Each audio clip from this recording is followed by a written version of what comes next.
ఇంట్లో పొదుపు చేయడం అనేది ఎవరితో రావాలి?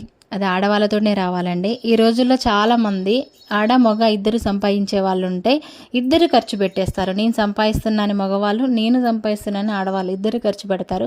అలాంటి టైంలో ఏదన్నా ఒక గట్టి ఆపదే కానీ ఏదన్నా అత్యవసరం వస్తే ఎవ్వరు కూడా ఈ రోజుల్లో మాట సాయం చేసేవాళ్ళే కానీ మూట సాయం చేసే వాళ్ళైతే ఎవ్వరూ లేరండి. నిజంగా చెప్తున్నా. అందుకోసమని ఖచ్చితంగా పొదుపు అనేది ఇంట్లో ఆడవాళ్ళతోనే రావాలి. ఆడవాళ్ళకి ఖచ్చితంగా సేవింగ్ అనేది ఉండాలి. నేను సంపాదిస్తున్నా, నేను ఖర్చు పెడుతున్నా అన్నట్టుగా కాకుండా ఆడవాళ్ళు చేసేది ఏంటంటే పొదుపు. కొన్ని సందర్భాలలో మన కుటుంబం కోసం ఏదన్నా మనకు ఆపద వచ్చి అత్యవసరం వస్తే అలాంటి టైంలో ఉపయోగపడుతుందన్నమాట. చిన్న అనుభవంతో ఈ మాట అయితే చెప్తున్నా.